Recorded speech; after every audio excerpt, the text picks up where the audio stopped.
Saigon, 1975.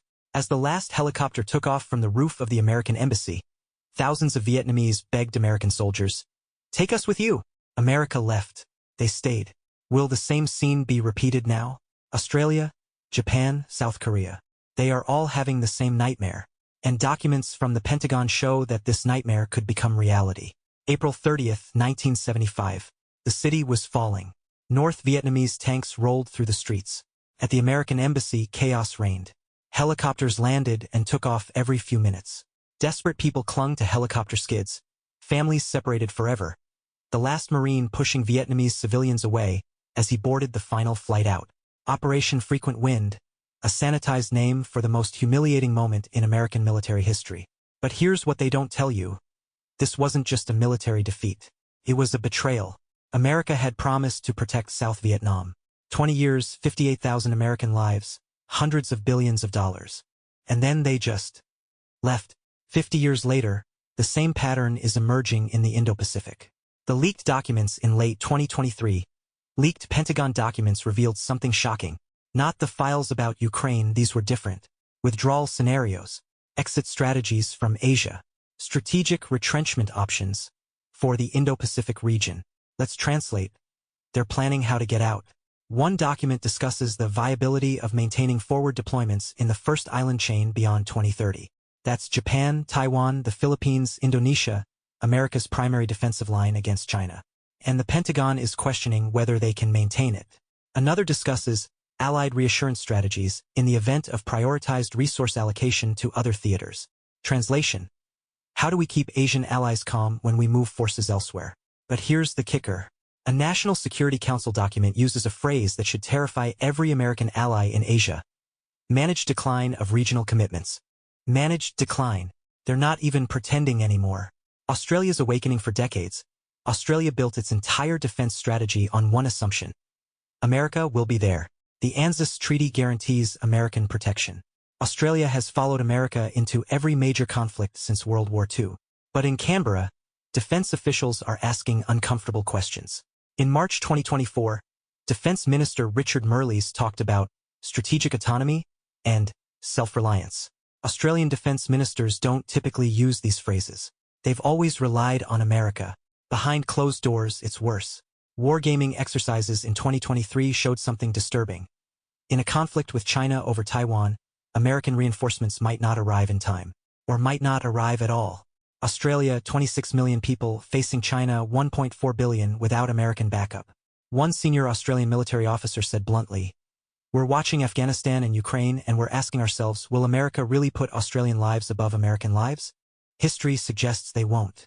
Japan's terror. Japan has been under America's nuclear umbrella since 1945.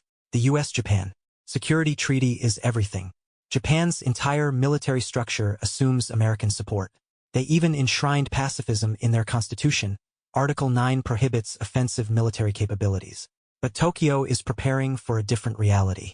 December 2023, Japan announced the largest military buildup since World War II. Defense spending will double to 2% of GDP by 2027.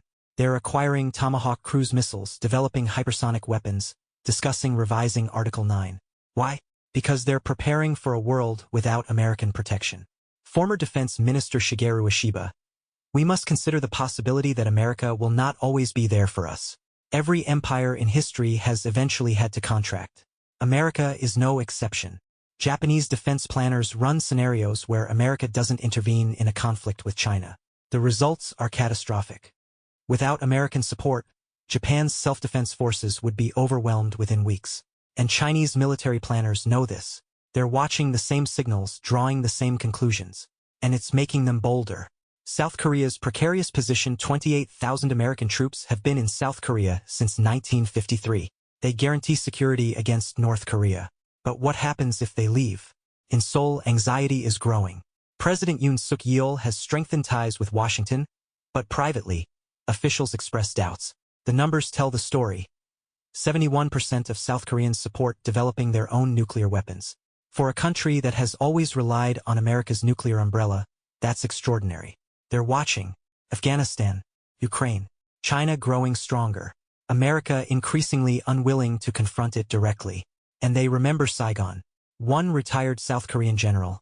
The Americans will fight to the last Korean. But will they risk Los Angeles for Seoul? I don't think so. And I don't blame them. But we need to be prepared. Taiwan. The ultimate test. Taiwan isn't even a formal American ally.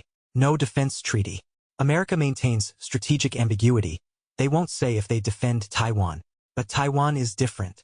If China takes Taiwan and America does nothing, every other ally in the region will know exactly what that means. The emperor has no clothes. The signals from Washington are mixed. Biden has said multiple times America would defend Taiwan. But his administration keeps walking it back, insisting strategic ambiguity remains. The Pentagon documents suggest the answer might be no. One assessment discusses the prohibitive costs of defending Taiwan. Another talks about acceptable losses in a scenario where Taiwan falls but American forces remain intact. Acceptable losses. 24 million people. In Taipei, they're reading these signals. Taiwan has shifted to porcupine defense, making invasion so difficult and costly that China won't try. They're not counting on America anymore. China's patient game. China isn't just rising. It's systematically displacing America as the dominant power in Asia. Very carefully, very methodically, watching for any sign of weakness. Xi Jinping talks about the great rejuvenation of the Chinese nation. What does that mean? Restoring China to what she sees as its rightful place as the dominant power in Asia, the position it held for 2,000 years until the century of humiliation began in 1839.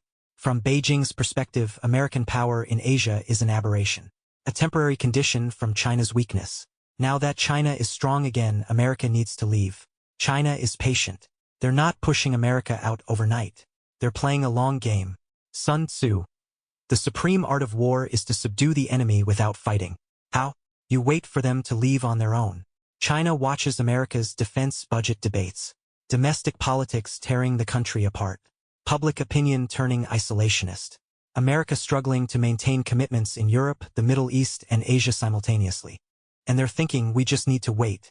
Chinese military doctrine has active defense. It sounds defensive, but it's not. It means creating situations where the opponent backs down because costs seem too high, gradually expanding while making each step too small to fight over. Look at the South China Sea. China built artificial islands and militarized them. America protested, conducted freedom of navigation operations, made speeches. But did America stop it? No. The cost was too high. China learned. If America won't fight over artificial islands, will they fight over Taiwan? Each test of American resolve makes the next test more likely. The economic weapon. In 2000, the United States was the top trading partner for most East Asian countries. Today, China is the top trading partner for virtually every country in the region, including America's closest allies. China is Australia's largest trading partner, 1/3 of Australian exports. When Australia called for a COVID-19 investigation in 2020, China imposed sanctions. Australian wine, barley, coal, beef faced restrictions. It hurt. Australia backed down. China is Japan's largest trading partner. China is South Korea's largest trading partner. China is Taiwan's largest trading partner. This gives China leverage. When you depend on a country for prosperity, you think carefully before opposing them on security. Meanwhile, America withdrew from the Trans-Pacific Partnership in 2017. The message: we're not interested in deep economic engagement with Asia. China noticed. In 2020, China and 14 Asia-Pacific countries signed the Regional Comprehensive Economic Partnership, the world's largest free trade agreement. America wasn't included. Asian countries see this. China is their largest trading partner, biggest investment source, most important economic relationship. America is what? A security guarantee that might not be honored? A commitment that might be abandoned? Imperial overstretch. America is overstretched. The American empire, and it is an empire, has reached the limits of its power. NATO in Europe, alliances in Asia, presence in the Middle East, security guarantees to dozens of countries.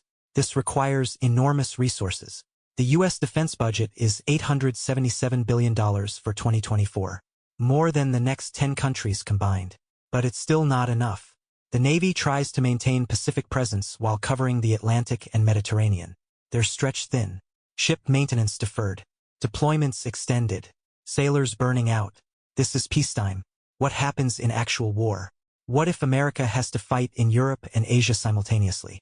Pentagon war games consistently show America would struggle to win even one major war. This is imperial overstretch. What happened to Rome?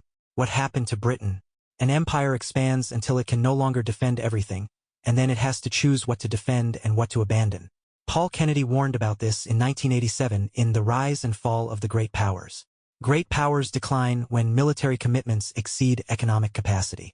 He specifically warned America was heading this direction. That was 37 years ago. The warning was ignored. Domestic politics. The unreliable ally American foreign policy used to have bipartisan support. That consensus is gone. Large segments of both parties question global commitments. The right has America first. Foreign commitments are wasteful distractions. The left questions military interventions and defense spending. Presidential candidates openly question defending allies. Should we risk nuclear war for tiny countries most Americans can't find on a map? These questions resonate. After 20 years in Iraq and Afghanistan, thousands of lives lost, trillions spent, Americans are tired. They want to focus on problems at home. Polls show declining support for military intervention. A 2023 Pew Research poll. Only 27% of Americans think the U.S. should help other countries deal with their problems, down from 41% in 2019. For allies, this is terrifying. American security guarantees depend on American public opinion, and public opinion is turning against those guarantees. Imagine you're a Japanese defense planner. Your entire security strategy relies on American support. But whether America intervenes depends on what American voters think. And American voters increasingly don't want to fight others' wars. That's not a reliable guarantee. That's a gamble. China's growing confidence. China watches all of this. American allies losing confidence. American politics making commitments unreliable. Economic balance shifting. And they're becoming more confident, more assertive, more willing to challenge American power. Look at recent years. National security law on Hong Kong, ending one country, two systems 50 years early. America protested. Nothing happened. Increased military pressure on Taiwan. Aircraft flying into Taiwan's Adiz daily. America expressed concern. Nothing changed. Artificial islands in the South China Sea. America conducted freedom of navigation operations. Islands still there. Coast Guard vessels harassing Japanese ships near Senkaku Islands. America reaffirmed commitment to Japan. Chinese vessels still there. Each action tests American resolve. Each time America doesn't respond meaningfully, China learns they can push further. Salami slicing tactics, taking small slices, each too small to justify conflict, but cumulatively adding up to major gains. And at some point, China might decide the balance has shifted enough for a bigger slice. Like Taiwan.